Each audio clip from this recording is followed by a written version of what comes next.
பெராண்டா Race banking மற்றும் government தேர்வுகளுக்கான online மற்றும் ஆஃப்லைன் பயிற்சி.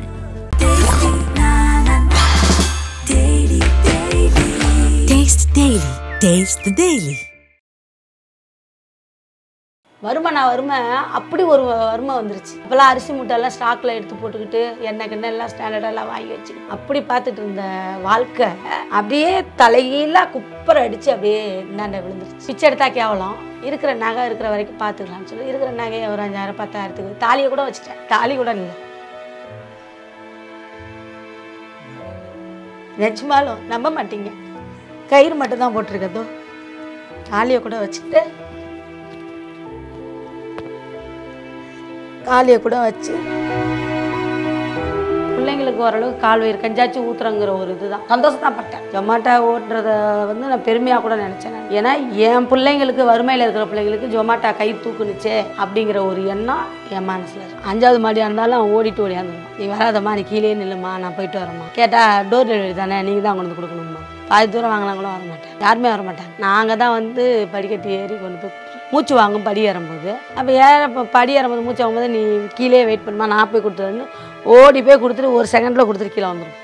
அக்காவும் அப்பா வேலைக்கு போயிட்டாங்கன்னா சரியாயிடணும். அம்மா இது கஷ்டம் எல்லாமே தீரணும். அம்மா பழைய மாதிரி இருப்பாங்க. நான் பழைய மாதிரி அம்மா எப்படி இருந்தாங்க? சம்பாதிக்கிற பணம் இந்த வீட்டு வாடகையிலேயே போகுது. எனக்கு ஒரு சொந்த வீடு இருந்தால் நல்லாயிருக்கும். எங்கள் வீட்டுக்கார் கீழே விழுந்த பிறகு தான் இந்த ஒரு கனவு வந்தது. அதுக்கு முன்னாடி இருந்தோம், வாடகை கொடுத்தோம், சாப்பிட்டோம், நல்லா ஜாலியாக இது பண்ணோம், அப்படி தான் இருந்தேன். எங்கள் வீட்டுக்கார் சம்பாதிக்கணும். இப்போ நான் சம்பாரித்து வாடகை கொடுக்கும்போது அதோட ஃபீல் வந்து எனக்கு வேறு மாதிரி. இந்த வாரம் ஃபுல்லாக உக்காந்தி ஓட்டி, இடுப்பு வலிக்க உக்காந்தி ஓட்டு, கால் கை வலிக்க ஓட்டி, காலை 2 தொங்க போட்டு போகும்போது அந்த காலெல்லாம் சிவிச்சுன்னு இருக்கும். அது வேலைக்கு போயிட்டு காலெல்லாம் வீக்கமாக இருக்கும், காலு கீழே வைக்க முடியாது, மறுத்து போன மாதிரி. இப்படி இருக்கும்போது நான் இதெல்லாம் சம்பாரித்து இப்படி கொண்டு போய் நம்ம மொத்தமாக அப்படி வாடகை கொடுக்குறாங்க.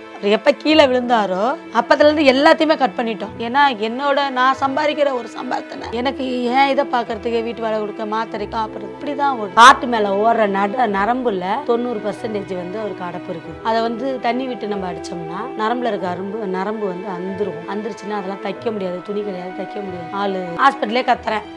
திடீர்னு கை கால் எல்லாம் இந்த ஒரு சைடு ஃபுல்லாக எல்லாம் மடக்கிட்டு எல்லாம் ஃபுல்லாக கோணிக்குச்சு. நான் பசங்களை ஸ்கூல்லேருந்து அழைச்சிட்டு வரத்துக்குள்ள இவருக்கு எல்லாமே இந்த சைடு ஃபுல்லாகவே எதுவுமே இல்லை, எல்லாம் இப்படி போயிடுச்சு. கால் இப்படி போயிடுச்சு, கை இப்படி போயிடுச்சு, எல்லாம் இப்படி இந்த ரூமில் தான் படுத்துருந்தேன். நான் வந்து பார்த்த உடனே என்னங்க எழுப்பலான்னு போகிறேன். இவரு எல்லாம் சுரண்டி பார்க்குறாங்க, இது பண்ணாங்க. கையில் இந்த கை கால் நான் பேசுறது எதுவுமே இருக்கு. அவளை நான் பொண்டாட்டிங்கிறதும் தெரில, பிள்ளைங்கிறதும் தெரில, எதுவுமே தெரியல, என்னெல்லாம் அடையாளமே தெரில. ஆனால் அசிங்கசியமா வார்த்தை மட்டும் இருக்கு. ஒன்று அவர் பிரசாதம் அந்த கோண வாயிலேயே அவர் பிரசாதம் எதையோ பண்ணாக்குறேன். இண்டியல்ஸ் பார்க்குற எல்லாருக்கும் வணக்கம். நான் ரஜிராத் தேமன். ஸோ இன்றைக்கி நம்ம எங்கே வந்திருக்கோம், எந்த ஏரியாவில் இருக்கோம் அப்படின்னா, நம்ம ரீசெண்டாக நீயனால ஒரு அம்மா பேசி பயங்கர எல்லாரும் எமோஷன் ஆனாங்க. அவங்க மட்டும் இல்லை, கோபிநாத் சாருமே சேர்ந்து எமோஷன் ஆனாங்க. இப்போ நமக்குலாம் பார்க்கும்போது என்னடா இது, ஒரு அம்மாவுக்கு இவ்வளோ கஷ்டமாக, அதுலேயும் வந்து இந்த சின்ன பையன் இந்த வயசில் இவ்வளோ பொறுப்பாக இருக்கானா அவங்க அம்மாவை பார்த்துக்கிறதுக்கு அப்படிங்கிற மாதிரி நிறைய பேர் ஆச்சரியப்பட்டிருந்தாங்க. அவங்களோட வீட்டுக்கு தான் வந்திருக்கோம். ஸோ அவங்க ஏரியாவில் தான் நிற்கிறோம். வாங்க அவங்க வீட்டுக்கு போவோம். ஓகே,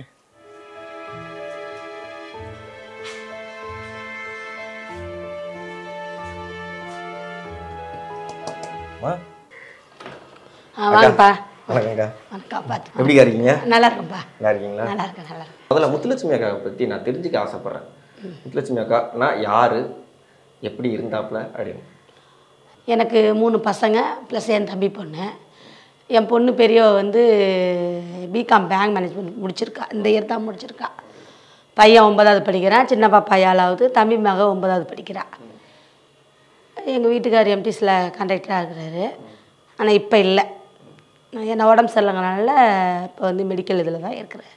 ஜொமேட்டோ இப்போ ஓட்டுறது வந்து ஏன்னா வந்து நம்ம ஜொமேட்டோ ஓட்டுறோங்கிறது வேறு, ஆனால் காலையில் ராத்திரின்னு மாற்றி இருக்கும். இன்னொன்று நம்மளுக்கு அந்த டயத்தில் பசிக்கும், அந்த டயத்தில் தான் ஆர்டரே வரும். ஏன்னா ஊரே வந்து அந்த டயத்தில் தான் ஆர்டர் போட்டு நம்மளால் பசினா சாப்பிட முடியாது. அந்த மாதிரி என்னைக்காச்சும் கஷ்டமாக இருந்திருக்காக்கா உங்களுக்கு? இருந்திருக்கு. நான் முன்னே வீட்டில் இருக்கும்போது கரெக்டான நேரத்தில் 2 மணினா 2 மணி அப்படி சாப்பிட்டுட்டு இருப்பேன். எங்கள் வீட்டுக்கார் வேலை விட்டு வந்துடுவார், சாப்பிட்ருவோம் 2 பேரும் சேர்ந்து. இப்போ அந்த ஒரு இதெல்லாம் எனக்கு கிடையாது. இப்போ 2 மணி போய் என் வாழ்க்கையில் வந்து சாப்பிட்றது 4 மணிங்கிற மாதிரி ஆயிடுச்சு.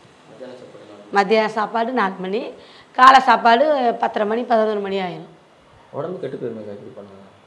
நான் உடம்பு கெட்டதுன்னு பார்த்தா என்னை சுற்றி 5 பேர் இருக்காங்களே, நான் அவங்கள பார்க்கணும்ல. என் உடம்ப நான் பார்த்தேன்னா என் பிள்ளைங்களோட இதெல்லாம் போயிடும்ல.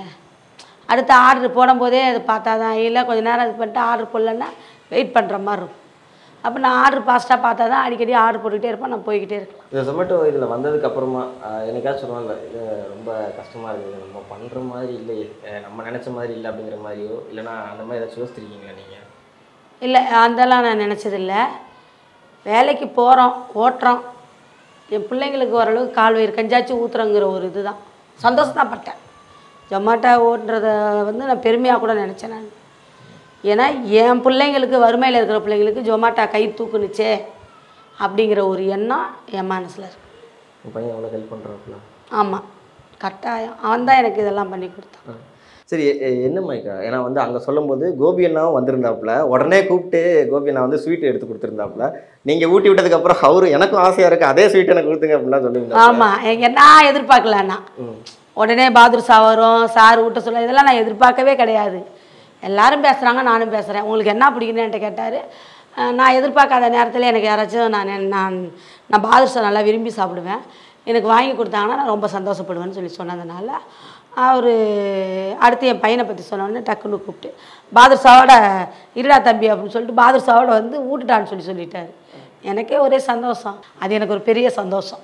ஆனால் எல்லோரும் கேட்டாங்க ஸ்வீட்டு ஊட்டினது உண்மையானாங்க. உண்மையாக தான் ஊட்டினேன் ஸ்வீட்டு அப்படின்னு சொன்னேன் நான். உண்மைக்குமே அது எங்களுக்கும் பார்க்கறதுக்கு வந்து அவ்வளோ நல்லா இருந்துச்சு. ஏன்னா வந்து டக்குன்னு ஃபேமிலியில் ஒரு ஆளாக எனக்கு டக்குன்னு விட்டுங்க, எனக்கு ஆசையாக இருக்குன்னு சொன்னது பெரிய விஷயந்தான். அக்கா, இப்போ நம்ம நீயா நாளில் பேசினதுக்கப்புறம் பயங்கர வீடியோ வைரல் ஆகுது அப்படிங்கும்போது நிறைய மீடியா உங்களை அப்ரோச் பண்ணுறாங்க, நிறைய பேர் பேசுகிறாங்க. இவ்வளோ ரீச் எல்லாம் ஆகி இப்போ எல்லாரும் வந்து பண்ணும்போது வந்து உங்களுக்கு எப்படி இருக்குது? ரொம்ப சந்தோஷமாக இருக்குது. நம்மளையும் ஒரு மனுஷராக பார்க்குறாங்க, மனிதராக பார்க்குறாங்க. ரெண்டாவது எனக்கு ஒரு அடையாளம் கிடைச்ச மாதிரி இருக்குது. நீயா நானாவுக்கு போயிட்டு வந்ததுக்கப்புறம் என்னை எல்லோரும் வந்து நேற்று ஒரு அம்மா எனக்கு கால் பண்ணி, இன்றைக்கி காலையில் கால் பண்ணி, அம்மா உங்கள் அப்பாயின்மெண்ட் கிடைக்குமா அப்படின்னு என்கிட்ட கேட்குறாங்க. அது இல்லாமல் என் பையன் உங்கள் மேலே நம்பிக்கை இருக்கா, தெய்வத்து மேலே உங்களுக்கு நம்பிக்கை இருக்கான்னு கேட்டாங்க. கட்டாயம் இருக்குமான்னு. தெய்வம்னா யார் தெரியுமான்னாங்க. எனக்கு அப்படியே ஒரு நிமிஷம் ஸ்டன்னாக எப்படி நின்ட்டேன், வண்டி ஓட்டத்தை எல்லாத்தையும் ஆஃப் பண்ணிட்டு அப்படி நின்ட்டேன். யாருமான்னு கேட்டால் அந்த தெய்வம் உங்கள் குழந்தைதாம்மா அப்படிங்கிறாங்க. அப்போ எனக்கு கிடைச்ச இந்த இது வந்து நீயா நான் அவ்வளோ கிடைச்சது தான். அவ்வளோ ஒரு மரியாதை. நான் சாதனை எதுவும் பண்ணல, ஆனால் என்னைய வந்து பார்க்கணுங்கிறதுக்கு அப்பாயின்மெண்ட் கிடைக்குமான்னு சொன்னோன்னே நம்ம வேணா அவ்வளோ பெரிய ஆளாயிட்டோம்மா, நானே வந்தும்மா அப்படி சொல்லாதீங்கம்மா, எல்லாத்த விட நீங்கள் தாம்மா பெரிய ஆள் அப்படின்னு சொல்லி என்கிட்ட சொன்னாங்க. ஸோ இப்போ வந்து உங்கள் வீட்டில் தான் இருக்கிறோன்னு நினைக்கிறேன். இங்கே இதான் ஹாலாமா? இதான் ஹால். ஓகேம்மா. ஸோ அந்த ரூம் போய் பார்க்கலாம். பார்க்கலாம். அக்கா, இப்போ இது என்ன ரூம்க்கா? இங்கே இது பெட்ரூம், பசங்கள்லாம் படுத்துக்குவாங்க. பசங்க இங்கே தான் படுப்பாங்களா? நாங்கள் ஹாலில் படுத்துக்குவோம். இங்கே என்னக்கா இது பீரோவில் பாதி கதவு காணும்? இது வந்து எங்கள் வீட்டுக்காரர் கீழே விழுந்தார்ல, பிக்ஸ் வந்து கை கால் வரதாயிடுச்சுல, இப்போ காலை அது ஏற்கனவே கொஞ்சம் ஜாயிண்ட் விட்டுருந்துச்சு, காலை உதச்சி அது கதவு மேலே விழுந்துருச்சு. சரின்ட்டு அதை பற்ற வைக்க கூட இது இல்லைன்னு சொல்லிட்டு சரி அப்படியே வச்சிட்டேன், இருக்கட்டும் பார்த்துக்கலான்ட்டு. சரிக்கா. அப்புறம் இங்கே இது என்னக்கா, என் பசங்களுக்கு பழைய துணி அவங்க எல்லாம் போட்டு யூஸ் பண்ண துணி வந்து மீதி யூஸ் பண்ண துணி பசங்களுக்கு போடுறதுக்கு துணி இல்லைன்னு சொல்லிட்டு கொடுத்து அனுப்பிச்சது. அதுதான் இதெல்லாம் அப்படி வச்சுருக்குறாங்க. அப்படி இதெல்லாம் வைக்க இடம் இல்லை, பீரோ இல்லை, அதனால் வந்து இது அப்படி அப்படியே எல்லாம் மூட்டை கட்டி எல்லாம் அட்டை பாக்ஸில் வச்சு அப்படியே வச்சுருக்குறாங்க. உங்கள் பையனை அவரை கூப்பிடலாமா? கூப்பிடலாம்ப்பா. தமிழ்ப்பா வாங்க வாங்க வாங்க வாங்க மகாபிரபு. அம்மாவுக்கு வந்து ஒரு படை தளபதியாக இருக்கிறீங்க நீங்கள் கூடயே. சரி, அம்மா எவ்வளோ பிடிக்கும் உங்களுக்கு? அம்மா ரொம்ப பிடிக்கணும். சரி, அம்மா வந்து ஸ்விக்கி ஜொமேட்டோலாம் ஓட்ட போகிறாங்கல்ல, அங்கே என்ன மாதிரி ஹெல்ப்லாம் பண்ணுவீங்க நீங்கள்? அம்மாக்காண்ணா ரெஸ்டாரண்ட்டில் போய் ஃபுட்டு வாங்கிட்டு பிக்கப் பண்ணிவிட்டு பேக்கில் வச்சுட்டு அப்புறம் அம்மா கூட போவேன். போயிட்டு ட்ராப் லொக்கேஷனில் போய் அங்கே போய் எத்தனாவது மாடி அம்மா ஃபோன் பண்ணுவாங்க, சார் லொக்கேஷன் வந்தாச்சுன்னு சொல்லுவாங்க. உடனே அவங்க செகண்ட் ஃப்ளோரோ தேர்ட் ஃப்ளோரோ வேறு சொல்லுவாங்க. சில இதில் லிஃப்ட் இருக்காது, அம்மா இருங்கம்மா நான் போய் கொடுத்துட்டு வரேன்னு சொல்லிட்டு அம்மா கீழே இருப்பாங்க, நான் போய் கொடுத்துட்டு வந்துடுவேண்ணா. 5வது மாடியாக இருந்தாலும் அவன் ஓடிட்டு ஓடியாந்துருவான். நீ வராதம்மா, நீ கீழே நில்லுமா, நான் போயிட்டு வரேம்மா. கீழெல்லாம் வந்து வாங்க மாட்டாங்களா? வாங்க மாட்டாங்கப்பா. கேட்டால் டோர் டெலிவரி தானே, நீங்கள் தான் கொண்டு வந்து கொடுக்கணும்மா. பாதி தூரம் வாங்கினாங்களும் வர மாட்டாங்க, யாருமே வர மாட்டாங்க. நாங்கள் தான் வந்து படிக்கட்டு ஏறி கொண்டு போய் கொடுத்துருவோம். எனக்கு கால் வலி இருக்கிறதுனால இவன் என்ன சொல்லுவான், இல்லைம்மா நீ வராதம்மா, மூச்சு வாங்கும் படி ஏறும்போது, அப்போ இப்போ படி ஏறும்போது மூச்சு ஆகும்போது நீ கீழே வெயிட் பண்ணுமா நான் போய் கொடுத்துருன்னு ஓடி போய் கொடுத்துட்டு ஒரு செகண்டில் கொடுத்துட்டு கீழே வந்துருப்போம். அடுத்த நாள் ஸ்கூலு இதுக்கெல்லாம் அதான் கோபி நான் சொன்ன மாதிரி ஸ்கூலு இதுக்கெல்லாம் ரொம்ப பாதிக்க முடியாது. என்ன தான் வந்து நீங்கள் சொல்லியிருந்தீங்க 5 மணிக்கு எந்திக்கிறாப்புலனாலுமே அவருக்கு ரொம்ப டயர்டாயிரும்ல ஒரு இடத்துல. இல்லை டயர்டாக இருக்கும், அதெல்லாம் குளித்தா சரியாயிருமா, தண்ணி ஊற்றிட்டா உடம்பு ஃப்ரெஷ் ஆயிரும், அது ஒன்றும் பிரச்சனை இல்லைம்மா அப்படின்றவாரு. அவரே சொல்லிடுவார், தண்ணி ஊற்றுனா ஃப்ரெஷ் ஆயிடுவேன், பிரச்சனை இல்லைம்மா, ஸ்கூல் போயிட்டு வந்து கூட கொஞ்சம் நேரம் நான் 1/2 hour தூங்கிக்குவேன், அது எனக்கு கஷ்டமே இல்லைம்மா. நம்ம இப்போ வேலைக்கு போகணும், நம்ம சீக்கிரம் கடன் அடைக்கணும், நம்ம நல்லா எல்லாம் ஆசைப்பட்டதெல்லாம் சாப்பிட்ணுமா அப்படின்னு சொல்லி சொல்லுவோம். எவ்வளோம்மா கடன் இருக்கு? கடன் 3.5 லட்ச ரூபா இருக்குப்பா. எப்போயில இந்த கடன் ஆரம்பிச்சிச்சுங்க? எங்கள் வீட்டுக்கார கீழே விழுந்ததுலேருந்து ஆரம்பித்தது தான். மெடிக்கல் செலவு? மெடிக்கல் செலவு, என் பொண்ணு ஃபீஸுக்கு, அப்புறம் வாடகை கொடுக்க முடியாத ஒரு 6 மாதம் வாடகை கொடுக்க முடியாத சுச்சுவேஷன். கடன் வாங்கி தான் அட்வான்ஸை கழிச்சிட்டாங்க, அப்புறம் அதை வாங்கி தான் நான் கடனை வாங்கி அட்வான்ஸை சேஃப்டிக்கு. நான் இந்த வயசில் இவ்வளோ பொறுப்பாக இருக்கிறது பெரிய விஷயம்ப்பா. நான் ஃபஸ்ட்டு அதுக்கு ஒரு பெரிய வாழ்த்து. இன்னொன்று நம்மளுக்கு தோணும்ல, இந்த கஷ்டம் வந்து பிடிச்சிடுறா, இதுக்கடுத்து நம்மளுக்கு விட்டுருண்டா, இந்த கஷ்டம் இதுக்கடுத்து நம்ம ரிலீஃப் ஆயிடலாம், இது வரைக்கும் நம்ம பிடிச்சா போதுண்டா அப்படின்னு இருக்கும்ல, அது என்ன நினச்சிட்டு? அக்காவும் அப்பா வேலைக்கு போயிட்டாங்கன்னா சரியாயிடணா, அம்மா இது கஷ்டம் எல்லாமே தீரணும்ண்ணா, அம்மா பழைய மாதிரி இருப்பாங்கண்ணா வீட்டில். பழைய மாதிரி அம்மா எப்படி இருந்தாங்க? அம்மா ஹவுஸ் ஒய்ஃபாக வீட்டில் தானே இருந்தாங்க. அப்போ அம்மா வீட்டில் சாப்பாடு செஞ்சுட்டு அப்பா வேலைக்கு போயிட்டு வருவாங்க, வேலைக்கு போயிட்டு அப்பாவுக்கு சாப்பாடு வச்சுட்டு அப்பா படுத்துருப்பாங்க. அப்பாவுக்கு இது கை வலிச்சிச்சுன்னா அம்மா கை பிடிச்சிருவாங்க, பிடிச்சிட்டு வந்து நாங்கள் கேட்போம், அம்மா ஏதாச்சும் எனக்கு ஸ்நாக்ஸ் சாப்பிடணும் போல் இருக்குதும்மா சாயந்தரமா ஏதாச்சும் சொல்லுவான், அம்மா ஏதாச்சும் செஞ்சு தருவாங்கண்ணா. இப்போ நான் அவ்வளோவா இல்லைண்ணா. முத்துலட்சுமி அக்காவுக்கு என்ன ஆசை? எனக்கு என்ன ஆசை, நான் சம்பாதிக்கிற பணம் இந்த வீட்டு வாடகையிலேயே போகுது, எனக்கு ஒரு சொந்த வீடு இருந்தால் நல்லா இருக்குங்கிறது என்னோட ஒரு கனவு. அது இப்போ இல்லை, எங்கள் வீட்டுக்கார் கீழே விழுந்த பிறகு தான் இந்த ஒரு கனவு வந்தது. அதுக்கு முன்னாடியாச்சும் இருந்தோம், வாடகை கொடுத்தோம், சாப்பிட்டோம், நல்லா ஜாலியாக இது பண்ணோம், அப்படி தான் இருந்தேன் நான் எங்கள் வீட்டுக்கார் சம்பாதிக்கும்போது. இப்போ நான் சம்பாரித்து வாடகை கொடுக்கும்போது அதோட ஃபீல் வந்து எனக்கு வேறு மாதிரி தெரியுது. இந்த வாரம் ஃபுல்லாக உக்காந்தி ஓட்டி, இடுப்பு வலிக்க உக்காந்தி ஓட்டு, கால் கை வலிக்க ஓட்டி, காலை 2 தொங்க போட்டு போகும்போது அந்த காலெல்லாம் சிவிச்சுன்னு இருக்கும். அது வேலைக்கு போய்ட்டு வந்தோன்னா காலெல்லாம் வீக்கமாக இருக்கும், கால் கீழே வைக்க முடியாது, மறுத்து போன மாதிரி. அப்படி இருக்கும்போது நான் இதெல்லாம் சம்பாரித்து இப்படி கொண்டு போய் நம்ம மொத்தமாக அப்படி வாடகை கொடுக்குறோமே, சந்தோஷமாக கொடுப்பேன், நம்ம கொடுக்குறோம், அது வேறு பட்சம், அது வேறு, அதையும் தாண்டி வேறு. ஆனால் நம்ம சம்பாதிக்கிறது இப்படியே வாடகைக்கே போனால் அப்போ நம்ம பிள்ளைங்களுக்கு என்னத்தை நம்ம ஒரு சாப்பிடவோ இல்லை வேறு எதோ எப்படி நம்ம செய்ய முடியும்? அதுவே ஒரு சொந்த வீடு இருந்தால் அது மிச்சம், என் பிள்ளைங்க ஆசைப்படுறதை நான் வாங்கி தர முடியும், ஒரு நல்ல ட்ரெஸ் எடுத்து கொடுப்பேன். இந்த இன்றைக்கெல்லாம் வந்து அடுத்தவங்க போடுற ட்ரெஸ் எல்லாம் வந்து கொடுத்துருக்காங்கன்னா இல்லாத குறைக்கு தான் அந்த மாதிரி கொடுத்துருக்குறாங்க. அவங்க அப்பா நல்லா இருக்கும்போது பிறந்த நாளைக்கு ட்ரெஸ்ஸு, சம்பளம் வாங்கினா பிள்ளைக்கு ட்ரெஸ் இல்லையா, 5000 ரூபாய் எடுத்துகிட்டு போய் ட்ரெஸ்ஸை வாங்கி உள்ளாடையிலேருந்து எல்லாமே வாங்கி கொடுத்து எல்லாம் செய்யணும்னு சொல்லி காசை எடுத்து கொடுத்துருவாரு. பிள்ளைங்களுக்கு ஃபஸ்ட்டு துணி நீட்டாக இருக்கணும், சோறு இல்லாட்டாலும் பரவாயில்ல, பிள்ளைங்க ட்ரெஸ்ஸை பார்த்தா அப்படி இருக்கணும் அப்படின்னு சொல்லி அந்த மனசு சொல்லுவார். காசு எடுத்து போய் உடனே வாங்க சொல்லுவார். ஆனால் இப்போ அதெல்லாம் இல்லாமல் பிறந்த நாளைக்கெல்லாம் இப்போ ட்ரெஸ் எடுத்து ஆயிடுச்சு, 4 ஆயிடுச்சு, ரொம்ப நாளாச்சு. யாருக்குமே எடுக்கிறது இல்லை, என் பெரிய மகளுக்கும் எடுக்கிறது இல்லை, அவளும் காலேஜ் போகிறவ தான், அந்த பழைய துணியே ரொட்டேஷன் பண்ணி தான் போட்டு போவேன். ஆனால் கேட்பா, என் பசங்களாம் என் கூட படிக்கிற பசங்களாம் காலேஜ் வர பசங்களாம் டெய்லி விதவிதமாக ட்ரெஸ்ஸு போட்டு வருதும்பா. அப்போ தான் நினச்சேன், வாடகை கொடுக்குற காசெல்லாம் மிச்சமான என் பிள்ளைங்க கேட்குறப்ப செய்ய முடியும் அப்படிங்கிற ஒரு எண்ணம். இப்போ சொந்த வீடு இருந்தால் கொஞ்சம் நல்லாயிருக்கும், வேறு எதுவுமே நான் ஆசைப்படல. எனக்கு நகை நட்டோ இல்லை எனக்கு பிடிச்சதோ எனக்கு எதுவுமே, எனக்கு அந்த இதெல்லாம் கிடையவே கிடையாது. அது எப்படி சொல்கிறது, ஆசைன்னு சொல்ல முடியாது, இதெல்லாம் போட்டால் இப்படி இருக்கும் அப்படி, அதெல்லாம் எனக்கு எந்த இதுவுமே கிடையாது. நகை நட்டோ நான் சாப்பிட்ற பொருள் எனக்கு அதெல்லாம் எதுவுமே இல்லாத நல்ல சின்ன வீடாக இருந்தாலும் சொந்த வீட்டில் உட்காந்து அழகாக பிள்ளைங்களோட சந்தோஷமாக இருந்து அதுங்க கேட்குறத வாங்கி கொடுத்து அழகு பார்க்கணுங்கிறது ஒரு ஆசை. கடைசியாக எப்போக்கா புது ட்ரெஸ் வாங்கணும்? ஆயிடுச்சு, 3 வருஷம் ஆகுது. 3 வருஷம் ஆச்சு? 3 வருஷம் ஆயிடுச்சு. நடுவில் யாருக்குமே வீட்டில் இல்லை, யாருக்குமே கிடையாது, யாருக்குமே ட்ரெஸ்ஸு எடுக்கல. என்ன காய்ச்சல்?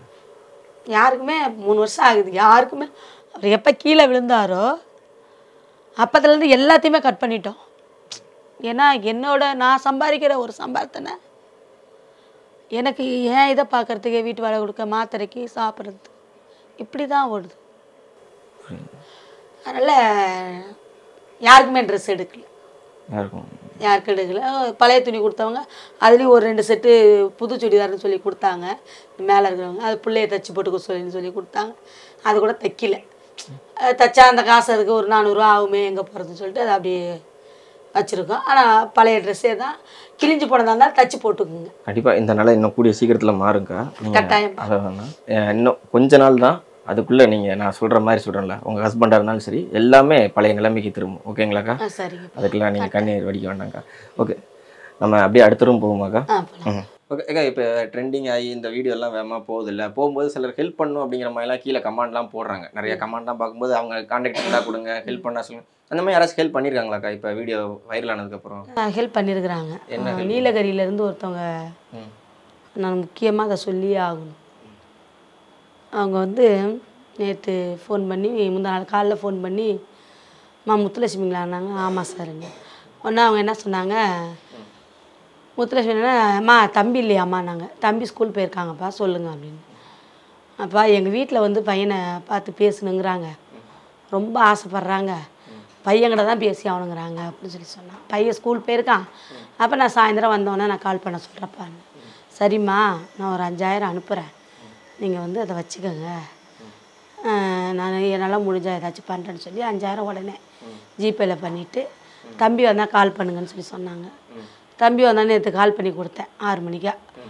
பண்ணி கொடுத்தேன்னா அவங்க வீட்டுக்காரம்மா பேசிவிட்டு, தங்கம் எப்படி இருக்கீங்க, நல்லா இருக்கீங்களா சாமி அப்படின்னு சொல்லி நல்லா பேசிட்டு, இன்றைக்கி நைட்டு உங்கள் வீட்டில் டின்னர் வந்து என்னோட இது தான் செலவு தான் சொல்லிட்டு நேற்று 1400 ரூபாய் ஆயிடுச்சு. அப்போ பையன் அவங்களுக்கெல்லாம் நம்ம வந்து எதாவது ஹெல்ப் பண்ணணுமா, நம்மளும் நல்ல நிலைமைக்கு வரணுமா அப்படின்னு பையன் சொல்லி அவங்களுக்கு ஹெல்ப் பண்ணணும், அவங்களுக்கு ஹெல்ப் பண்ணணும், ஹெல்ப் பண்ணணும்.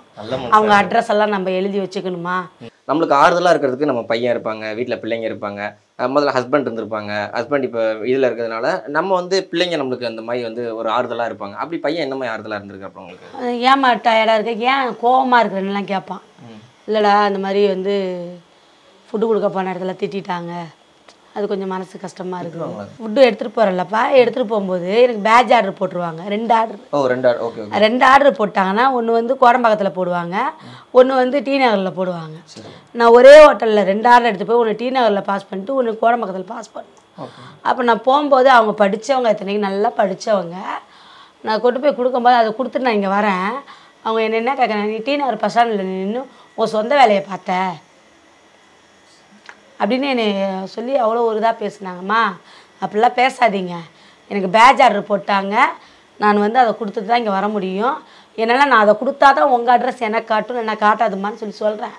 உன் சொந்த வேலையை பார்த்துட்டு இது பண்ணுற, வேணாம் ஃபுட்டு வேணாம் கேன்சலு, நீ வை இல்லைன்னா தூக்கி போட்டு போன்னு என்னை ஒரு மாதிரி மூஞ்சில் அடிச்சாப்பில் ஒரு வாட்டி பேசிட்டாங்க. அது எனக்கு ரொம்ப பாதிச்சிச்சு அந்த வார்த்தை. இது இப்படிலாம் பேசணுங்கிற அவசியமே கிடையாது. இன்னொன்று இன்னும் இப்படி தான் இருக்கிறானுங்க. அது எனக்கு மனசில் ரொம்ப பாதிப்பு. அது நான் ஃபீல் பண்ணிக்கிட்டே வந்து வீட்டில் ஒரு வாட்டி அழுதா, நீங்கள் கேட்குற மாதிரி அழுதுகிட்டு இருந்தேன். இப்போ என் பையன் கேட்டான் அந்த மாதிரிப்பா அப்படின்னு, என் பிள்ளைங்களுக்கு இந்த மாதிரி பாடினேன். என்ன பையன் தட்டி விடுமா, 100ல் 1000 பேரில் 1000 பேர்த்தில் 100 பேர் அப்படி இருப்பாங்க, 900 பேருமா அப்படி இருப்பாங்க, விடுமா நீ அதை பெருசாக இது பண்ணிக்காத அப்படின்னு உடம்பை தட்டி கொடுத்து, விடுமா டேக் இட் ஈஸிமா அப்படின்ட்டான். அவ்வளோதான். அவர் இருக்கும்போது நீங்கள் சொல்லியிருந்தீங்க ஒரு நாங்கள் நல்லா பார்த்துக்காரு அப்படிலாம் சொல்லியிருந்தீங்க. எதனாலக்கா அந்த பிரச்சனை வந்துருச்சு? லாக்டவுன். இப்போ எங்கள் ஊர் வந்து திருச்சிக்கு பக்கத்தில் பெரம்பலூர்லேருந்து உள்ள நொச்சியம். இப்போ லாக்டவுன் அப்போ எங்கள் அம்மா இறந்துட்டாங்க. எங்கள் அம்மா இறந்த பிறகு நாங்கள் ஊருக்கு போயிருந்தோம், லாக்டவுன் போட்டாங்க. எங்கள் வீட்டுக்கார் ஊரில் இருந்தோம். இருக்கும்போது அங்கே போய் நான் சும்மா இல்லை, கடலை பிடுங்க, புல் பொறுக்க, இதுக்கெல்லாம் பிள்ளைங்க வச்சுருக்கிறோமே, சாப்பிட்றதுக்கு என்ன பண்ணுன்னு சொல்லிட்டு நான் அங்கே வேலைக்கு போக ஆரம்பித்தேன். காட்டு வேலைக்கு காலையில் போனோன்னா 12 மணிக்கு வந்துடலாம், அப்புறம் சாயந்தரம் 3 மணிக்கு போய்ட்டு 6 மணிக்கு வந்துடலாம். அப்போ வேர்கடலை பறிக்க தான் போயிருந்தேன். வேர்கடலை போட்டுட்டு வந்து வேர்கடலை நல்லா தான் சாப்பிடுவார், நல்லா சாப்பிட்டுக்கிட்டு நல்லா தான் இருந்தோம். ஒரு நாள் நைட்டு வந்து திடீர்னு 2:45 வந்து திடீர்னு நெஞ்சு வலிக்குதுன்ட்டார். என்னன்னு தெரியல, நேரத்தில் ஒரு மாதிரி பண்ணுது வலிக்குதுன்னு கத்த ஆரம்பிச்சிட்டாரு. எங்கள் ஊர்லேருந்து எங்கள் ஊருக்கு வரதுக்கு ஒரு 5 கிலோமீட்டர் இருக்கும், காட்டு வழியாக தான் வரணும். நான் என்ன பண்ணேன், 2 வீலரில் அவரை உட்கார வச்சு அவரை இறுக்கி கட்டி பிடிக்க சொல்லி, அப்பயே அவர் என்னால் முடியலன்னு சொல்லிட்டு அவர் இப்படி தான் தேய்ச்சிட்டு வர்றது முடியல, துண்டை இடுப்பில் போட்டு கட்டி அவரை 5 கிலோமீட்டர் அங்கேருந்து எங்கள் நொச்சியத்துலேருந்து பெரம்பலூர் வரத்துக்கு 5 கிலோமீட்ரு காட்டு வழி பாதை இருட்டில் தான் வரணும். அட்டாக் வந்துருச்சுன்னு சொன்னாலே இது அவங்க கிளையிலே பெரிய ஹாஸ்பிட்டலுக்கு அழைச்சிட்டு போனோம். அங்கே தான் இந்த இதெல்லாம் இருக்குன்ட்டு. அப்புறம் நான் என்ன பண்ணேன், வாங்கி 1.5 நாள் தான் வச்சுருந்தேன். சரி இது வேலைக்கு ஆகாது சார், நாங்கள் வந்து கூட்டு ஃபேமிலி, நாங்கள் எல்லாத்துக்கிட்டையும் போய் பேசிவிட்டு அதுக்கப்புறம் வந்து அட்மிட் பண்ணிக்கிறோம், இப்போ நீங்கள் டிஸ்சார்ஜ் பண்ணுங்கன்னு சொல்லிட்டு அங்கே எல்லாத்தையும் செட்டில் பண்ணிவிட்டு அவரை வந்து வெளியில் அழைச்சிட்டு வந்துட்டு உடனே அன்றைக்கி நைட்டே ஓமந்தூரார் போயிட்டோம். 5 டாக்டர் ஸ்பெஷலிஸ்ட் எல்லாம் பார்த்தாங்க. பார்த்துட்டு ஆமாம் இவருக்கு வந்து ஹார்ட்டு பிரச்சனைம்மா, என்ன பண்ணலாம் சார்ன்னு ஆப்ரேஷன் பண்ண சொன்னாங்க சார். அங்கே என்ன சொன்னாங்க, ஆப்ரேஷன் பண்ண சொன்னாங்க. எவ்வளோ ஆகுனாங்க, ஆகும் பில்லுகள் லட்சத்து 10 லட்சம் ஆகும்னு சொல்லி சொன்னாங்க. நீங்கள் என்னம்மா சொன்னீங்கன்னாங்க, இல்லை சார் நான் ஃபேமிலியில் கலந்து பேசிக்கிட்டு நான் வரேன்னு சொல்லிட்டு வந்துட்டேன் சார், ஆப்ரேஷன் பண்ணியிருந்தால் செத்துருப்பார் அப்படின்னா எங்கள் வீட்டுக்காரை உட்கார வச்சுட்டு டாக்டர் சொல்லிட்டாங்க. செத்துருவாருன்னு சொன்னேன். என்ன சார் சொல்கிறீங்க அப்படின்னு சொல்லி சொன்னால் அவர் அந்த சீடியெல்லாம் போட்டு என்கிட்ட விளக்கத்தெல்லாம் காட்டுறாரு.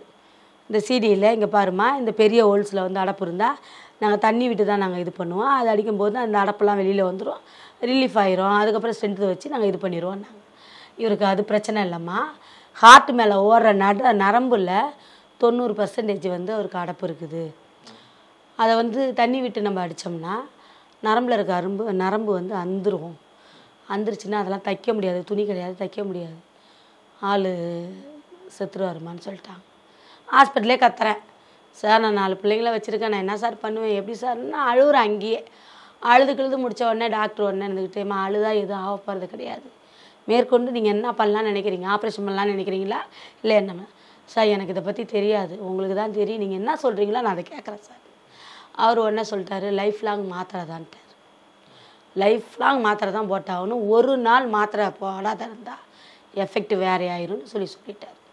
அதை சொல்லி முடிச்சுட்டு நல்லது கெட்டது சந்தோஷம் துக்கம் எதுவுமே அவர்கிட்ட எதுவுமே ஷேர் பண்ணக்கூடாது, ஹார்ட் பீட் வந்து 25% தான் துடிக்குது, அதனால் நீங்கள் ரொம்ப ஜாக்கிரதையாக பார்த்துக்கணும், 2வது ரத்தமும் இல்லை, அதனால் வந்து நீங்கள் சாப்பாடுலேருந்து எல்லாமே கரெக்டாக பார்த்து அவரை இது பண்ணிக்கணும்னு சொல்லி சொன்னாங்க. நாங்களும் அதை பார்த்துட்டு நாங்கள் வந்துட்டோம். அதுக்கப்புறம் மாத்திரை அங்கேயே எழுதி கொடுத்தாங்க, வாங்கிட்டு இருந்தோம். இது ஒரு 3 மாதம் அப்படியே போகுது. அதோடைய வேலைக்கு போகிறாரு, கண்டக்டர் வேலைக்கும் போகிறாரு. போயிட்டு வேலைக்கு போயிட்டு வந்து படுத்திருந்த மனுஷனுக்கு திடீர்னு கை கால் எல்லாம் இந்த ஒரு சைடு ஃபுல்லாக எல்லாம் மடக்கிட்டு எல்லாம் ஃபுல்லாக கோணிக்குச்சு. நான் பசங்களை ஸ்கூல்லேருந்து அழைச்சிட்டு வரத்துக்குள்ளே இவருக்கு எல்லாமே இந்த சைடு ஃபுல்லாகவே எதுவுமே இல்லை, எல்லாம் இப்படி போயிடுச்சு, கால் இப்படி போயிடுச்சு, கை இப்படி போயிடுச்சு, எல்லாம் இப்படி இருக்கிறாரு. இந்த ரூமில் தான் படுத்திருந்தார். இப்படி நான் வந்து பார்த்த உடனே என்னங்கன்னு எழுப்பலான்னு போகிறேன், இவர் இருக்கிறாரு தவிர ஒன்றுமே பேசுறதுக்கு நினைவே இல்லை.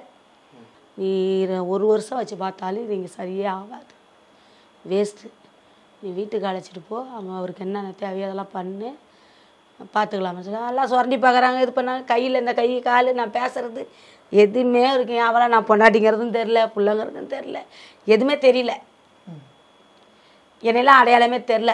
ஆனால் அசிங்கமாக வார்த்தை மட்டும் வருது. ஒன்று அவர் பிரசாத் அந்த கோண வாயிலேயே அவர் பிரசாத் எதையோ பண்ணாத்துறாரு. அந்த நேரம் எனக்கு வந்து ரொம்ப மனசு ரொம்ப கஷ்டமாக இருந்துச்சு. எந்த பழக்கமும் இல்லாத ஒரு மனுஷனுக்கு மாத்திரை போட்டுட்டு இந்த மனுஷனுக்கு இந்த மாதிரி வந்துருச்சே, எனக்கு தலையில் அப்படியே இடியே விழுந்த மாதிரி ஆயிடுச்சு. என்னை சுற்றி அப்படியே இந்த உலகம்லாம் அப்படியே வந்து இந்த உலகத்தில் நம்ம இல்லைங்கிற மாதிரி ஆகிப்போச்சு. சொல்ல வார்த்தை இல்லை. 3.5 லட்ச ரூபாய் காலி, டாக்டர் ஃபீஸ் மட்டும் 3000 ரூபாய். அந்த கட்டத்தில் பசங்களுக்கு ரொம்ப சாப்பிட்றதுக்கு கஷ்டமாயிடுச்சு. ரொம்ப வறுமை அப்படி ஒரு வறுமை வந்துருச்சு. அப்போல்லாம் அரிசி மூட்டையெல்லாம் ஸ்டாக்கில் எடுத்து போட்டுக்கிட்டு எண்ணெய் எல்லாம் ஸ்டாண்டர்டெல்லாம் வாங்கி வச்சுக்கிட்டு அப்படி பார்த்துட்டு இருந்த வாழ்க்கை அப்படியே தலையெல்லாம் குப்பரை அடித்து அப்படியே இந்தாண்ட விழுந்துருச்சு. பிச்சை எடுத்தா கேவலம், பக்கத்தில் பிச்சை எடுத்தா கேவலம், இருக்கிற நகை இருக்கிற வரைக்கும் பார்த்துக்கலான்னு சொல்லி இருக்கிற நகையை ஒரு 5000 10,000த்துக்கு தாலியை கூட வச்சிட்டேன். தாலி கூட இல்லை, நிஜமாலும் நம்ப மாட்டீங்க, கயிறு மட்டும்தான் போட்டிருக்கதோ.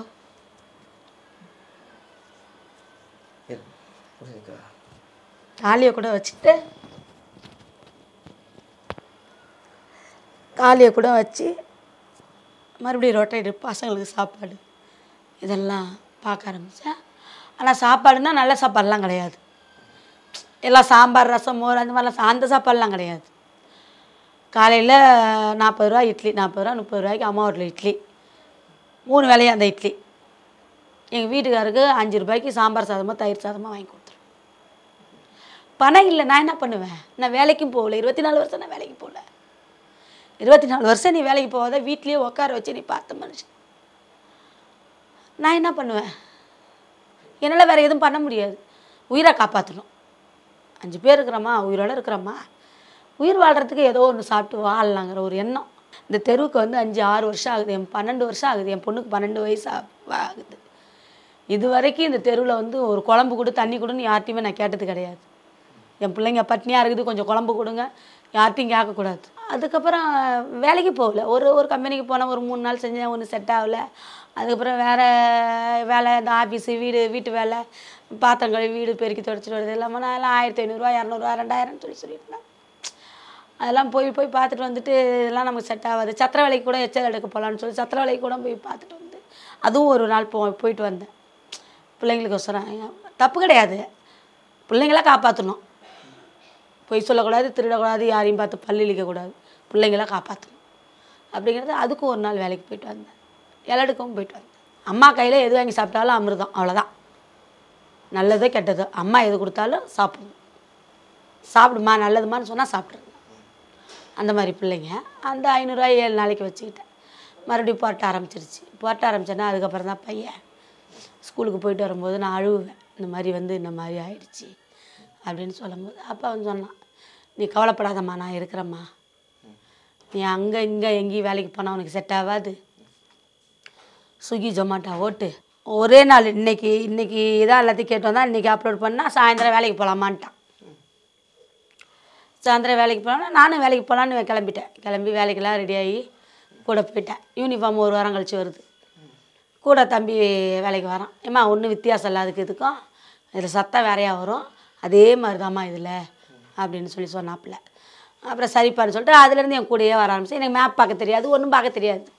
நான் படித்தது 9வது.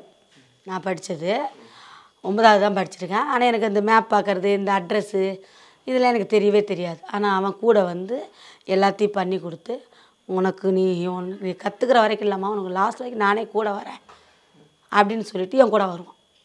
அதுதான் அவன். கண்டிப்பாக அதான் உங்களுக்கு கிடைச்ச ஒரு பொக்கிஷம்னு. இன்னொன்று, அம்மாவுக்கு காவலாக உள்ள அந்த ஒரு கார்டியன். இது வந்து நீங்கள் இவ்வளோ கஷ்டப்பட்டோமே அப்படின்லாம் இல்லை. இதுக்கடுத்து வர்ற காலத்தில் ரொம்ப சந்தோஷமாக மகிழ்ச்சியாக இருப்பீங்க. எல்லாமே சீக்கிரமாக குணமடையும். ஓகேங்களா? நாங்களும் ப்ரேயர் பண்ணிக்கிறோம் கடவுள்கிட்ட. ஓகேங்களா? தேங்க்யூ ஸோ மச்மா. ரொம்ப நன்றிம்மா. பெராண்டா ரேஸ் பேங்கிங் மற்றும் கவர்மெண்ட் தேர்வுகளுக்கான ஆன்லைன் மற்றும் ஆஃப்லைன் பயிற்சி.